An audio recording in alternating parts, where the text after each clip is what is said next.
I'm going to be grateful even though it's not an ideal moment. It's not okay to quit. And you don't really have a lot of time left. Are you worried that it's just too clear and then people are going to see your skin and be like, I mean, look at how much gray. Look at this gray. I could like send Your forehead is not that bad. Look how much gray I have in my beard now. Look at this wrinkly forehead. I think got Botox in my forehead. I've officially feel like I look like my dad looked when I was a kid. You know what I mean? I'm at the age now. Oh yeah. You know, where you like when I look at myself, I'm like, this is my dad. You know what I mean? Is that weird? No, I know what you mean. It just hit me in the feels. Give me a second. Yeah, no, you're right. Yeah, you're dead right. Yeah. Oh, well, your dad looks good. He's done, he's downstairs. He still looks good, but I think it's just funny because you're like, I'm to the age now of like, this is the age I like kind of see my dad as, you know? Yeah. And now I look like, the beard, when I see the gray in there, I'm like, this is like my dad, you know? Yeah, raw deal. So we were talking about a few things before this, but Which way to face? one of I'm gonna sit like this. yeah, however you want. One of the things that we were talking about was the fact that Letty has now, I don't really know if she's truly scared of her room, but she's scared at night as her excuse for why she wants us to come in there. And she keeps asking to go to the couch. I feel like it's the couch because the TV's there and the girl wants to watch some TV. But the only other place that she'll sleep and like not cry out is our bed.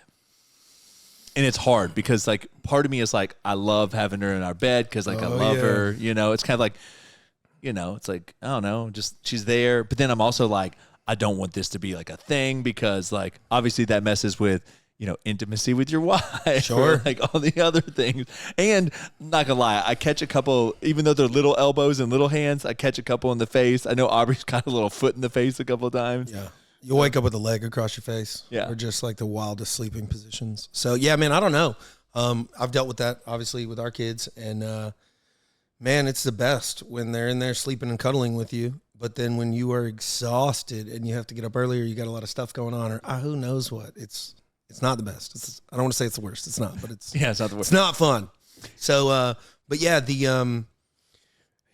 that's a super hard thing to deal with. Yeah, because it's like you said, if you start allowing them into the bedroom, they're just going to know how to get into the bedroom. So like if you go in there and every time she fusses, you just bring her into the bedroom, she's just going to keep doing it to go in there. Well, yeah, and then like training them or kind of teaching them to develop one way or the other. I've always looked at it with kids like they've only slept however many days. So they only have that much of experience. Oh, yeah, that's true. So if you like 1 week is like a long time, sort of, in the overall scheme of percentage of their life, if you will. She slept less than 1,000 days. Yeah, well, think about how long like a year used to feel, and now it's like, oh man, my 10-year reunion of something is coming. Yeah, up. we're in 20-year reunion. We're halfway through August. No, so the year's almost over. But like when you were a kid, it took so long. But really, like when you were 9 going to 10, that was 10% of your life. Yeah. Do you feel like you've you joined Fat and Weird 8 months ago? Because it was really around. It was right around then. No, man, it has been flying by. Yeah, that's crazy to think about. It is. Yeah, it's kind of wild. But no, back to Letty. What are y'all doing? What are y'all coming up with? Well, so last night I made a pallet on her floor because I was like, if she's scared of her room, if I'm in her room with her, maybe she'll stay in her room. And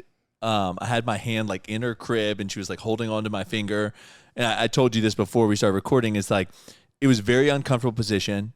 The pallet on the floor is not as comfortable as my bed, but I kept reminding myself that in 20 years from now, I'm going to wish I could go back to that moment. Oh, man. So I was like, I'm going to be grateful for the moment that I'm in, even though it's not an ideal moment. I think that's been a really big perspective shift to me. I try to do, as soon as I start getting like heated or agitated over the situation, I try to go, if this is the last moment you had with Letty, what would you be like? What would you be doing? Yeah. And that has been a huge perspective shift for me. Well, yeah, man. And we don't remember the easy times, and we don't we reminisce. We usually think fondly of times like this. So like even Alex at the hospital with his daughter. Yeah. They're going to remember that. They're going to talk about that. That's going to be a core memory for them. Right. So same thing with like Letty, you sleeping on that pallet, holding her hand, Yeah. You're going to remember, you're going to tell her that story. You're going to remember it fondly, even though you probably slept like hell and whatever. Yeah, it's wild. It's in the moment. I just know from, again, doing that kind of like with our kids, when I've been like, pissed off or aggravated, a couple months later, I'm like, oh man, I shouldn't be aggravated about this. Like they're not coming to get in my bed anymore. Yeah. When you wake up and your kid's like not right there, you're like, oh.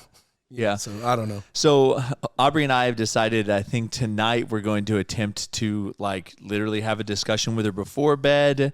I mean, Letty's really smart. And then essentially be like, when you cry, we know there's nothing wrong with you. You're going to have to just stay in bed. Yep. And, maybe we'll talk, maybe Aubrey and I will set a time limit that we will go in there to like try to like calm her down and then Give her leave some again. comfort. Yep. But I also know that she's so smart that she may go, well, if I go for 10 minutes, they'll come in. Or if I go for 20 minutes, then they'll come in.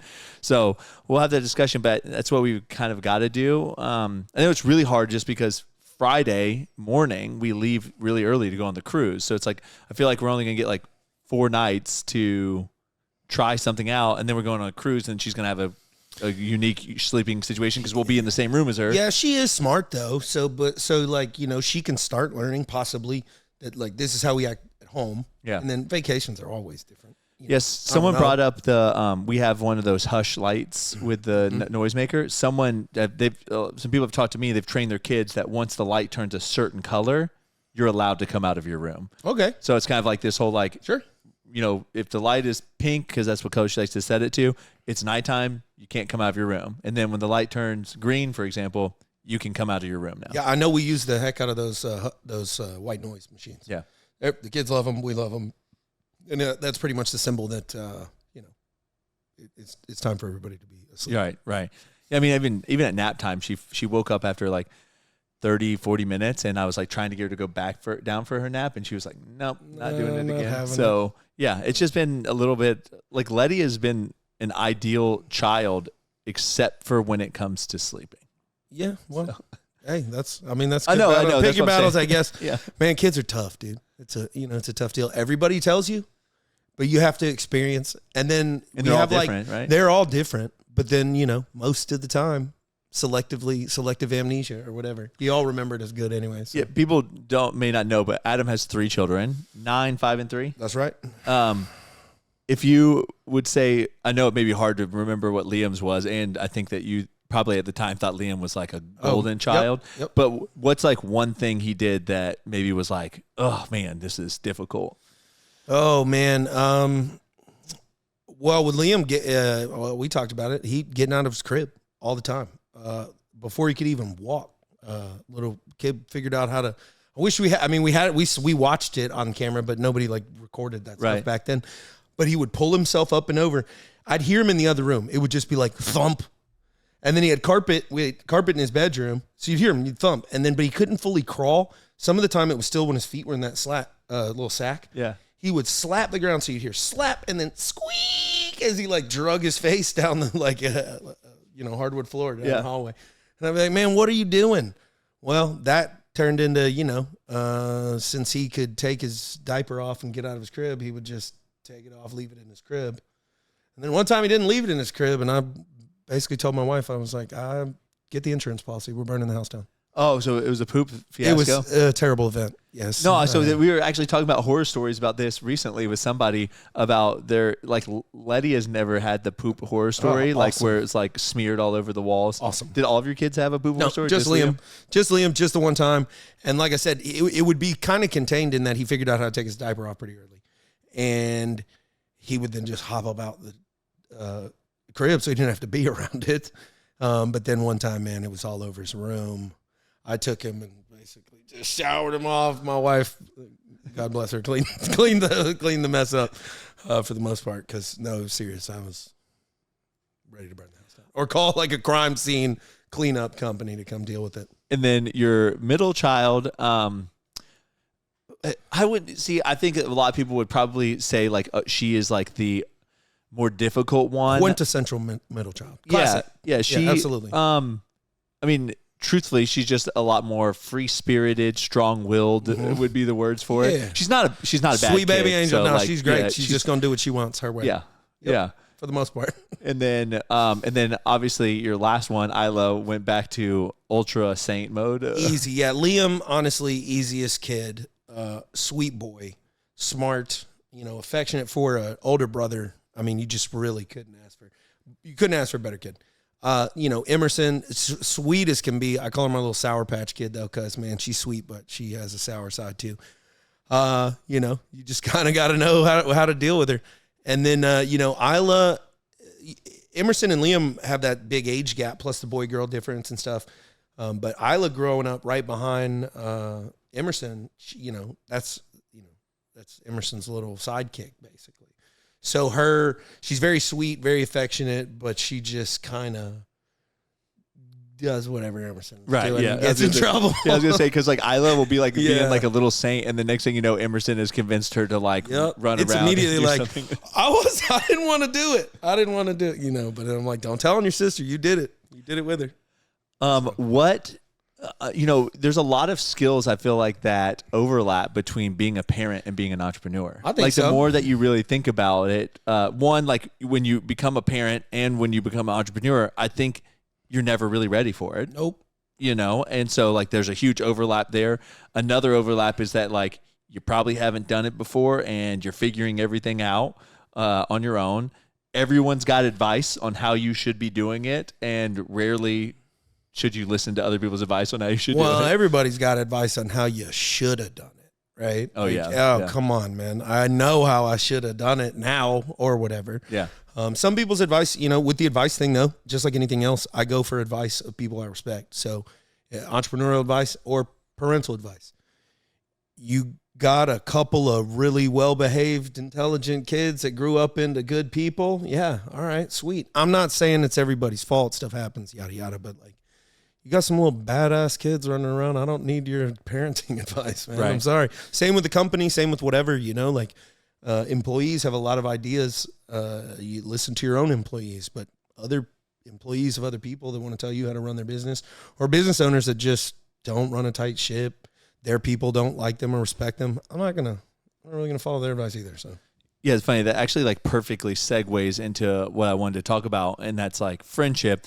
And it segues this way. They say that at about age 13, like your kids kind of stop listening to you. They said there's some like genetic traits. One, kids would kind of like go off on their own at 13 whenever you lived in like villages and stuff like that. And it was really to like keep inbreeding from happening. Like the kids would like leave the home, and things like that. Based on that, like your kids kind of go through that phase where they don't listen to you. And they said that the people, your friends in your life will become the role models for your children. Oh, yeah. So like the group that you hang out with, and it segues into like what we talked about at church on Sunday, which we kind of went over like how to choose your friends or like how to be a friend. It was kind of just all about friendships, Yep. And you have a group of friends, and then inside that group you have your close group of friends, right? So you have the group of friends with maybe you're friends because you work together, maybe you're friends because you go to the same bar on a Friday night, like circumstantial friends, right? And then you have friends that no matter what the circumstances are, like you're going to spend time with them, you're going to hang out with them. And those are kind of like your close friends, the ones that like breathe into your life. And I think that it probably wasn't until I got older that I really understood the saying about like, show me who your friends are and I'll show you your future. I didn't, people said that all the time, and I was always like, yeah, whatever. Like, I don't think that they can slow me down if I'm on this trajectory and things like that. But you really do realize it's not about them slowing you down. It's like almost about how they speak into your life and almost like can undermine your own self-confidence and what you can do. Yeah. Well, there's so much there, man. We could spend all day talking about it. If you don't have people around you that motivate you to do better, one of the ways I'm motivated to do better is to set myself up for the opportunity to be able to help somebody I care about in the future. Like that gasses me up, but it also gasses up my friend group or my people around me where they're like, hey, Adam, I need this, whatever. Okay, let's go. Let's get it. Whether that be, and truthfully, I know you do too. Making money is very interesting because it's sort of like a game. It's not it's not to line my bank account. It's just the competitive market, man. Yeah. So my friends out there that are doing business, they know how I do business. They know I'm a man of my word. I know vice versa. We can engage very quickly and start getting things done. Those would be in my group of like, they would be in my network, if you will. But that core group that you're talking about, that kind of like, I don't know, brotherhood almost. Yeah. Yeah, man, that's something you have to work on. And when you find people like that, you have to do whatever you can to protect that, Yeah. Yeah. whatever that is. We were actually talking, and Aubrey and I were talking about like who our close friends were, and I was like, well, I have Adam. Yep. Okay. And so, and I mean, what I mean by close friends is like the friends that I'm going to talk to pretty much every day. Yep. Or at least a couple of times a week that I'm going to talk to them. And it may be about life. It may be about business. It may be about nothing in general. Man, I look at it like a couple of different things. So, the folks that I'm closest with, for me, it is like I've let my guard down with that person. Yeah. So that like, I'm going to call them up because I saw lightning strike and just want somebody to think that's cool with me. Right. I almost act like a little damn kid. I'm also going to be the person that calls, if I need something. There's a lot of people that I could call if I'm like, hey, man, I need your help, da-da-da. And they're like, okay, cool. But if it's like, oh, shit, I don't know what to do. Yeah. You want your people that you can be like, I don't know, even the generator going crazy. Like, right. I mean, whatever, this is our right. shit. But like, hey, can you just like, while we get this shit stabilized, can you watch my six for a second? Yeah. Those people, man. Like, yeah. I don't know. That's different. Majority of those people for me now work for Fat and Weird. Yeah. Great and team I think some of them, obviously everyone was brought in, but I think some of them became closer friends because I realized that we could have that separation between the work and friendship life because I brought them in as not friends. Right. People I brought in as friends, that was a much more difficult thing to separate the work and friendship. People that came in to work for Fat and Weird, not my friends, it was easy to become their friends once they started working here. Friends is just a loose term, man. And I think, definitely social media and stuff is like conflated. Right. A lot of that, I'm not going to even dive into that. But like, I don't know. I don't want to say there are certain people aren't my friends. I don't know. We just need different words, almost more descriptive. Because anybody I see, I'm friendly with. If we know each other, I'm definitely going to be friendly. We may hang out, spend time with, have a great time together. Yeah, it's not an acquaintance though, because an acquaintance is like, yeah, I know who they are, they know who I am. But so like, it's a level above acquaintanceship, but it's not like I want you to come over to my house. Am I going to call you? Whatever. I don't get in trouble. Am I going to call you for bail money? Am I going to call you for some, I don't know, reason? It's 3 a.m. and I blew a tire and I just need somebody to come have my back. Are you that? I mean, because like I would still do that for people, but there are other people where I'm like, oh shit, yeah, man, I'm on my way. Yeah. You. Right. But there's that's also just comes from both of our personalities of like wanting to be like helpful to people. Yes, like we want to help people. Yeah. And so like people call me and I would go do it and then I feel you just like know they wouldn't do it. They wouldn't go back. Yeah, it sucks. When you know they wouldn't do it back. See, like I'll do anything for anybody in my tribe. And I kind of only just need to believe you'll do the same thing for me. But when I know that you won't, it starts getting sour real fast. I'm not going to ask you to do it anyways, probably. Yeah, that's a whole other personality. Yeah, I think the way they called it is they called it your friends, but then they kind of at church and they brought everything into close friends. So like friends is like when we had the guys' night, I invited my friends, right? Mm-hmm. People that were people that I enjoy spending time with, but if I was having 5 people over, they wouldn't necessarily be in that group of 5 people. Sure. It comes down even further of like folks that like really, I mean, you can chop it up with and talk business, religion. You've got you kind of have to have a lot of similar. Yeah. Politics aside, when I say politics, I mean like, if I've got if I've got a stable home life, you can't have an unstable home life and really be in my tribe. You're gonna fuck with my stuff. Unless I'm trying to help you or something, right? If you've been in my tribe and instability occurs, of course, then that's what we're there for.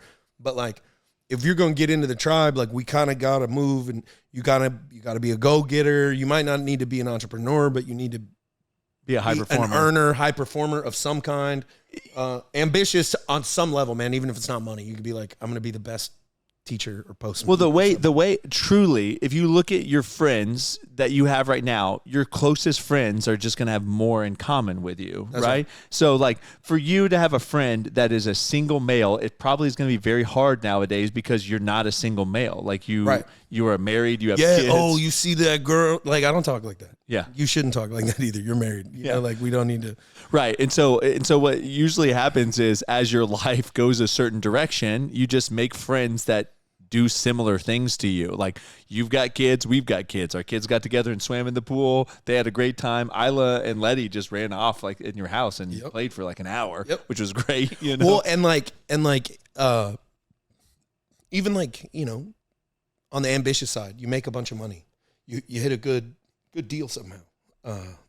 Not a lot of people you can call and be like, hey, man, I just made $40, $50, $150,000 on this deal without them being like, oh, it must be nice or whatever. Yeah. Alex Hormozi actually said that, you know, he has like, you know, a multiple strike rule as a friend, except for that one rule that if he ever feels like you're not celebrating a victory with him, you're out. Cut.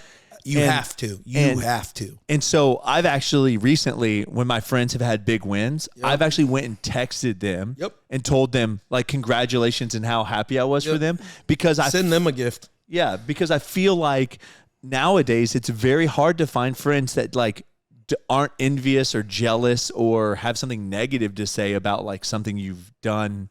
Nope. Well, I get fired up. I'm so happy, and then I'm like, oh, I gotta get it like this month.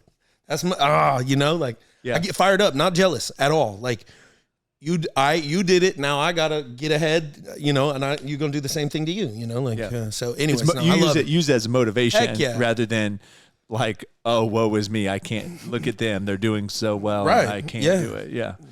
Yeah. Flex back. I gotta figure out how. You know? So no, I mean, and I think that's like something that I vividly remember when before you were part of Fat and Weird.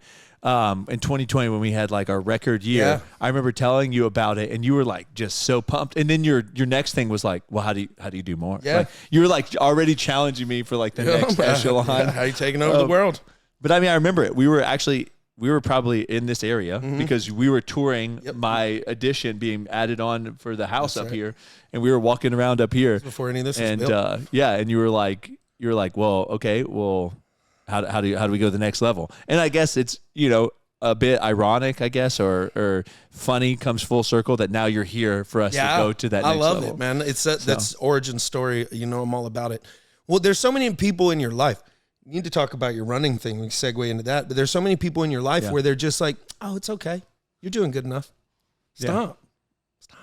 It's okay. It's okay to quit. Whereas there's other people that's like, it's not okay to quit, though. Yeah. So, I guess that segue into the running thing. You know, I chose to do the 30 miles in 30 days because I hate running. But I'll be honest with you, even like power walking, speed walking, I've kind of like tried to jog and I'll go as far as my knee will literally let me go. You're doing the work though. I hate it more now. I know. Well, I did a big running kick and I did not like it more. One, I'm in physical pain doing it now. Sure. And two, it takes me longer. Oh, yeah. And so, like, I was out there for like 14 minutes, you know, and I was like, this sucks. I would much rather suck for 7 minutes. So I've actually learned a lesson in that, like, this is actually mentally harder for me to do because now it's cool. And now instead of it being like 15 minutes, I could run, come back in, shower, be done in 15 minutes. Now it's like 25 minutes, you know? Well, man, the discipline to say you're going to do something. Yeah. And then do it. Like, the discipline to say it, do it. Then the self-image you get to hold from yourself of any task. Man, read a small book. How many of y'all read a book? Go pick a book. Say, I'm going to read this book. Set a timeline. Don't. But set a timeline so you get it done in some realistic time frame. You'll feel like you accomplished something. People don't read books cover to cover anymore. They don't do things like I'm going to run every day for 30 days. There's so much distraction in the world right now. And everyone will give you an out. They will go, you got busy. It's okay. Life's tough. Life's hard. Life's tough. Oh, well, everyone tried to give me an out with my knee. They're like, you hurt your knee. You need to rest it. Well, and I'm like, you're right. I did hurt my knee. Yeah. It probably needs some rest. They're not wrong. I can do a mile. They're not wrong. But you still said you were going to do a mile. Yeah. And I'm so doing, like, I'm doing it every day you know, still. well, like, so People say, oh, let them see what you've accomplished. Don't say what you're going to do. No, say what you're going to do and ask everybody around you to hold you accountable. You want to quit smoking? Tell everybody. Tell them to call you out when they see you smoking. Like, do it. Stick to it. Use them as support. There's, we need more of that in this world of people. You're not being mean. You're being a friend. Be yeah. You're going like, hey, you said you were going to, stop drinking, or hey, you talking to that girl, you said you were going to stop running around your wife. We do certain things, but other things where we're like, it's okay. Give up. You're busy. You have kids. You work a job. You pay tax. You live the same life everyone else lives, but some people figure out how to get shit done, and then that's how we get better, Yeah. So I think that, whatever. Take away, I know on one of our things we said, talking about friends and friend groups, put that in there, man. Find people that hold you accountable. Not to be a dick. They might, but the people that are like, the people that tell you the hard things are usually the ones that you want to keep around you. Well, believe it or not, so there's one girl who always posts her like run now because she's doing the run too. Yeah. And every day she tags me in it and I see it, and believe it or not, that's a level of accountability to me because I'm like, she's doing it, I can do it, And I know that may sound stupid to some of you guys, but I think obviously that's why. I think that's why you probably miss like the group of like CrossFit, the community that you build, is because like the accountability that's there and how everyone, really pushes each other to do better. Having a tribe is such a crucial thing. But back to my knee, it's gotten better every day, and I really am hopeful. I think today's like day 28, so Wednesday would be day 30. I'm very hopeful that I'm going to be able to like run full speed on it, and like just like finish off, blow it out, get and it. If I can't blow it out, but if I can't, I'm going to. I've already told myself I'm going to revisit this and run it for 30 days straight. Hell yeah. Like I said, I really want to end it, but I have been going out there every day, and I've been, walking / jogging or whatever. I'll usually like jog a little bit and have to walk because my knee is literally just like pulsing, Yeah. So, well, kind of talking. You saw me like I have a pretty gnarly limp. Well, talking about the tribe thing for a second, because you talked about the girl that posts her time. Yeah. And like, I did have the gym. I had all my members. The accountability factor, but also, having to hold yourself to a higher standard because these people do is a very uplifting thing. You influence people. I influenced those people in the gym. You're an influencer on social media. That is the kind of influence that you want to be involved with. Yeah. Shit that's good for people's life. Hey, drink more water. We're going to do a water challenge or whatever. That, boozing it up and partying and all that stuff that's all on. It's nothing wrong with that either, man. But we're not influenced. Nobody, I don't know. You don't need to be influenced to have vices. So I think it's cool, man. But going back to kind of like the gym thing or the tribe, employees, man, like having leadership qualities by doing the hard things, by saying, we're going to do this. And then every day, man, they see you in there getting it done, working one step closer to that thing. It gives you kind of faith it gives them faith in you, much like you said, a child, your parent. You realize now as an adult, your parents didn't know what the hell they were doing. No, yeah. But you thought they knew everything. Yeah.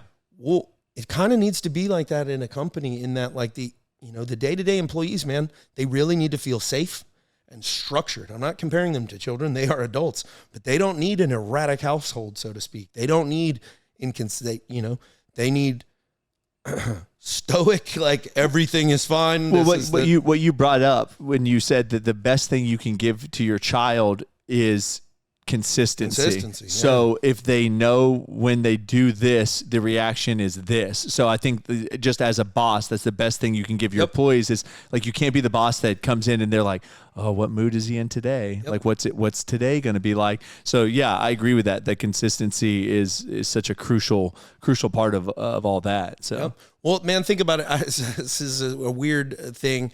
They used the oven burner, but I heard a different guy tell it with a light switch. They said a light switch that always works, you always use. A light switch that doesn't work and you don't have fixed, you never use. A light switch that's inconsistent just pisses you off. Yeah. Because you don't stop using it ever. Yeah. Ever. Yeah. But it just doesn't always work when you need it to. And like I've tried to apply that with everything. And that's so true. Simple, but. That's why, I've said that before. I said it doesn't matter how much how much or how little money I have, the one thing I want is a reliable vehicle. Like Yep. every time I turn that ignition, I want to know that it cranks. Yeah, that's so if I said I don't really care what I'm driving, and I think that's just me as a person. I'd rather have a reliable employee that is maybe at a B effort all the time than an A employee that's unreliable. Drugs. You know. That's those. Yeah, I've hired plenty of those. Like, man, you're amazing. Why are you wanting to work here for this? Oh, there it is. It's drugs. But no, I agree with you, man. Consistency is everything. We're in the entrepreneur space. You play coach, team manager, whatever kind of analogy you want to use there. So it's like, there's my player. That's their skills. It doesn't really matter. Like that's the player. That's the skills. If you've got a position for them and can optimize it, that's on you. Like, if they've got. People have the skills they have. Nobody's like, so it's like, well, they're kind of good at this and they're kind of good at that. Well, we're a small business. We're growing. I kind of need some shit done over here and some stuff done over here. Yeah. If they can hold it, then they can hold it. It's on, it's tough, man. It's a juggling game. Without comparing an adult to children, it is much like figuring out a child or that type of situation of like, we're creating positions. Yeah. So it's like, we're creating positions and we're Sometimes using you don't even know what you need until you get there. So something I want to start doing when we end the podcast is start giving like action items so that people can get better. Oh, okay. Because I just think about that. How many times have you listened to something and someone's like, this is how homework. Well, this is how I became a millionaire. And you're like, well, none of that's applicable to my life, right? That's all of them. So, and I feel like my motto, and mine and Aubrey's motto has always been like, you're worth it, And I honestly feel like your motto is do hard shit. I mean, I really do. I feel like that's a great motto for you. You're the one that told me when I was doing the running every day, you're like, yeah, you need to do hard shit. It makes you a better person. I was like, you know what? Do hard shit is like just such a good grit, man. Yeah. Yeah. It gives you grit. So with that being said, I feel like for me, the action items I want to give for this podcast would be take an audit of your friend group and look at those friends. And I'm not saying you have to like not be friends with people anymore, but really, really decide who do you want to speak into your life? Who do you want to speak into other people's lives? And remember, it's easier for someone to pull you down than it is to pull someone else up. Very true. But so audit your friend circle, and then the action item, after you audit is make sure you have 2 or 3 minimum good friends in that circle. I think that seeking out mentorship is another way to add someone to that inner circle without having to necessarily like go hunt for a friend. I mean, Adam may know some good places to find other friends, like business mentorship type stuff. But in general, that's my action items. Audit your friend circle. Make sure that you have people that are in your life that are building you up, breathing into your life, pushing you to be better. And then anyone that's constantly withdrawing from your life, maybe push them out of the close friends to just the social acquaintance friend circle. So. Sure. Yeah. Kind of touching on that a little bit. If you block out your time into hour blocks, put them into tokens and figure out where you want to spend those tokens. You know how much you got to spend on work. You know how much you should be spending on you, whether it be gym time, grooming, whatever that is. If you've got a family, you better be damn sure spending a lot of time with them. And whether you call it with them or for yourself, your spiritual time, whatever it is, you'll find you don't really have a lot of time left. And so while, Johnny is fun to have a beer with, Bill's doing some cool shit over here. Maybe I go hang out with him and maybe we have the beer with him because maybe we could work together or maybe I could learn from him. I would say, I guess the action item, which is kind of just stealing your thing, but just more boiled down. If you don't have a mentor, get one. You need one.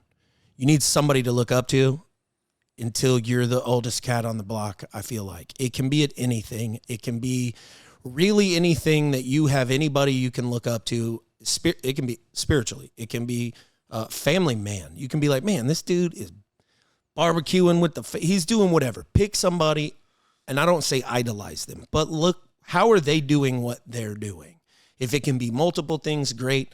You don't even have to tell them. Yeah. You can just really be like, man, that dude goes with the family every Sunday to church. I know how hard it is to get the family out of the house. okay, you know, and then plenty of people will be like, hey, it's okay, da da da. Well, I don't even need to talk to that man, because that man showing up every Sunday is telling me maybe it's okay for me, but it's not okay for him. And Yeah. Oh, yeah. that's stuff. And then truthfully, if you're an entrepreneur in business at all, get a business coach, get a mentor. You're too close to see your problems. That's it. It's not that you need somebody that's smarter. You just need to go like, Yeah. They can look at it from the outside. They're not close. They're worth their weight. Find a good one. Talk to them. They shouldn't charge you to talk to them. And then, you know, take it from there. It's been invaluable. Yeah, sometimes you're so tied up to, and the problems are so close to home that it's just too hard for you. So well, as an entrepreneur, you should only be the gatherer of like the data, the team, the whatever. Like, you don't need to, you know, we're not over here right being the experts. We're finding the experts. So Yep. yeah. So anyways.